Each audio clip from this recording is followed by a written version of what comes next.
for example, sa mga natatapos sa Bakit magiging hindrance ang former Justice Secretary, former Chairperson of Human Rights, if she will also endeavor to improve the justice system? We have an inefficient criminal justice system today.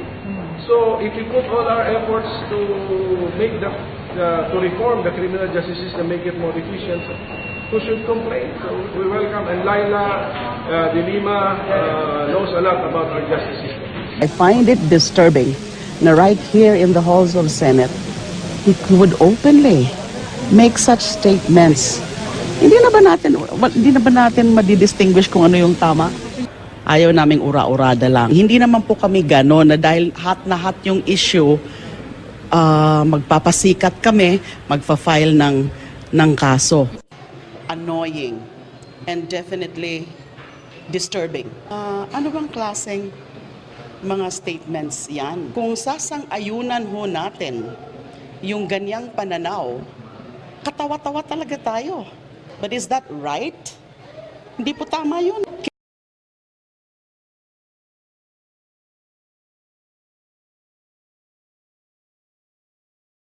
Senator Alan Cayetano na naging running mate din po naman ni President Duterte, hindi niyo kinonsider siya na siya yung gawing Senate President? Nakausap din namin siya. Kinausap niya kami. Kaya lang nung kausapin niya kami, I think during that time he had about 4 members of the incoming Senate that were supporting him. Pero nung mag-usap kami, to be very candid about it, meron na kagad siyang mga sinasabi na posisyon na dapat si ganito, si ganyan. At meron din siya sinasabi na itong posisyon na to hindi pwede kay ganyan, hindi pwede kay ganon. Without naming names, ganun yung dating niya. So, when I went back to our group, I had Senator Honasan with me when we met with him. And then the next time we met, kami na lang dito sa session. When I went back to the group to tell them about what we talked about, they were not excited about it. They were not happy about that kind of situation. So we decided to explore other possibilities, invite other members of the incoming Senate to join the group of 9, and we were able to invite Coco Pimentel. Coco came to join us in a dialogue at he was very open. You know, the openness of Coco Pimentel was very inviting dahil wala siyang do's and don'ts. He just wanted to support the ideas, the values, the programs that we wanted to pursue. So pagdating ni Coco Pimentel sa usapan, payag na payag siya. And he did not also say that he wanted to be Senate President then, yet, nung mag-usap kami. It just so happens na siyempre, people were thinking na siya naman ang party president, kaya he's up for it also. Sir, may we know what are those do's and don'ts na ini-impose na ni Senator Alan na hindi acceptable sa majority? Ayaw nilang chairman ng public order si Ping Lacson. Eh, tingin namin siya ang pinakabagay doon. Bukod dun, sir. Diba? And then, they did not want Senator Loren as chairman of finance. They did not want Senator Pacquiao as chairman of games and amusements. I cannot recall the others. They wanted the Senate presidency. They wanted some other committees, ganun. So, offhand, tatlo kagad sa mga stalwarts namin ang hindi pwede. Paano kami? Pinagbantaan ni Mayor Rodrigo Duterte ng Davao si Davidson Pangayan kung ang magpupuslit ito ng bigas sa Davao City. Ayaw ko simula ngayon sa lahat na may bababa dito na smuggled goods. Sabi ko, pagbabarilin ko kayo. And if this guy would go to Davao and start to unload, at nakakita ko nandyan siya, you must be in the commission with Graham. I will gladly kill him. Pero si Justice Secretary Laila de Lima hindi natuwa. It's definitely wrong. is definitely wrong. It's not just, it's not just the human rights aspect of it all, but it's the law. You don't just kill. I find it disturbing na right here in the halls of Senate, he would openly make such statements. Hindi na ba natin madidistinguish kung ano yung tama? Mayor, sabi ni Secretary De Lima, ikaw daw mag-shut up, sabi niya. Siya mag-set up, siya ang walang trabaho. Ano bang nagawa ng DOJ until now? Kasi they're still trying to, they're agonizing to establish what the name. Pato hindi nila kami dinidiktahan. Alam namin kung kailan kami magfa-file ng kaso. Ayaw naming ura-urada lang. Hindi naman po kami gano'n na dahil hot na hot yung issue, magpapasikat kami, magfa-file ng kaso. If you are there for a long time and you have not solved smuggling until now, and yearly we lost 7 million, that is a crime and that is criminal negligence on their part. Itong si De Lima, she has been bypassed several times. Don't you think it's about time to adopt a certain degree of delicadeza by stepping down?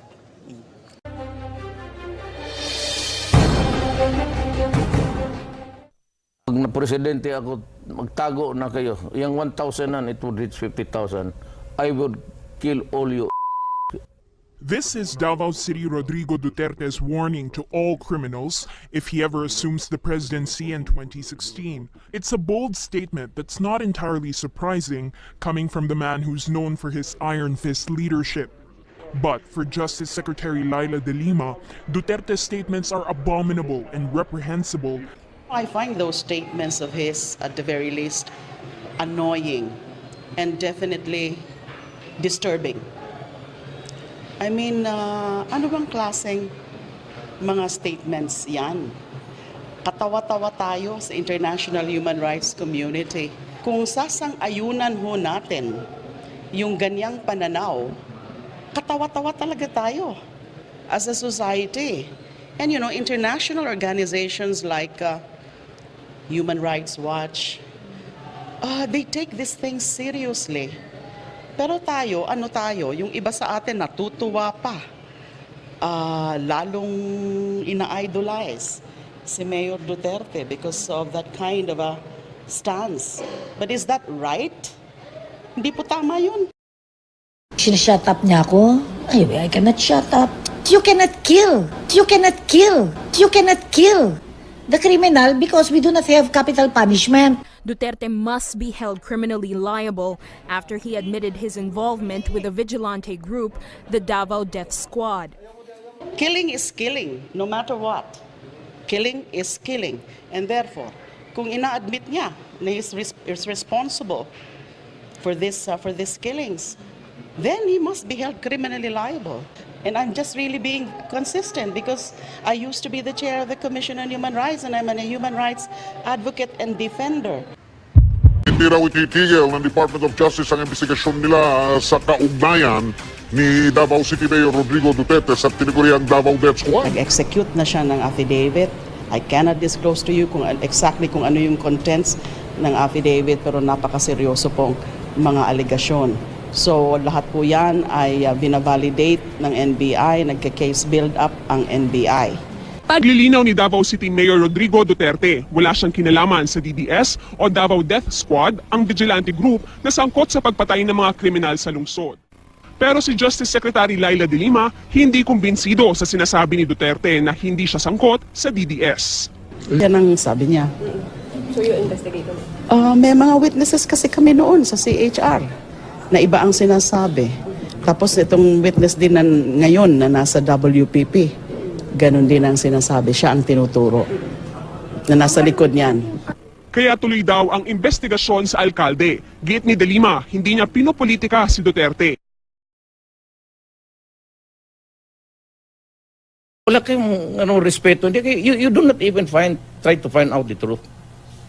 Di ba sinabi ko na sa'yo, nag-usap tayo noon, hindi ako ganun, ma'am, and i-address you as ma'am. Although mas nauna ako sa eskwelahan natin sa iyo. Ni ma'am kita eh. Iba't ibang isyu rin ang ipinukol ni Duterte kay De Lima, partikular ang pagkukulang nito sa pagbabantay ng bilibid. Sagasaan kita. Sinagasaan mo ako na sa power ka, sasagasaan kita. You better stay there, DOJ, until the end of time. Talagang I've been really raising hell against this phenomenon called Davao Death Squad.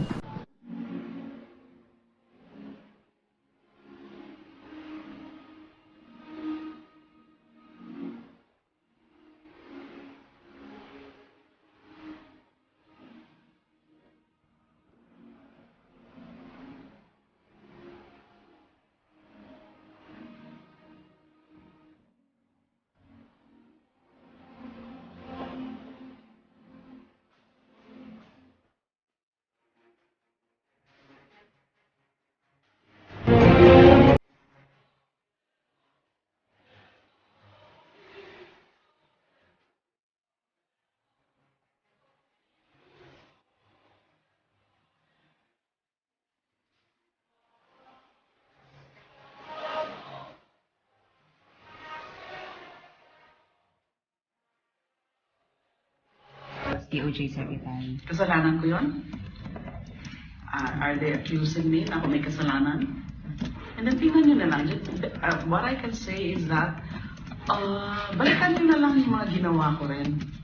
Alam nyo naman siguro, for example, in the Bilibid, sino ba ang gumawa ng hakbang at sino ba ang gumawa ng konkretong hakbang para i-address yung mga napapabalita na pamamayagpag ng mga drug lords inside Bilibid. Ilang beses ko na yan sinasabi na nung naka-receive kami noon ng mga intel reports about dun sa mga ginagawa nga ng mga ilang convicts sa Bilibid, I had to convene an interagency meeting, and we met several times. And pinavalidate ko yung mga intel reports na yan na di umano may mga convicts na were still plying their drug trade while inside the penitentiary. So nung na-validate, ang next step, linano namin kung ano ba dapat gawin. May mga options. And then yung option na kung saan meron kaming consensus was gawin nga yung raid na yon. The major raid which happened in December 15 of 2014, where I personally led that major raid. Hindi madali yun. Dahil, dangerous. Kung meron nga mga namatay doon, karga ko yun. But fortunately, the operation went well, very smoothly. And then, nung natuklasan nga namin yung mga ganon ng mga pamumuhay nila sa loob, yung mga luxurious lifestyle ng kanilang mga kubol, ay linipat muna namin yung Bilibid 19 to the NBI detention facility.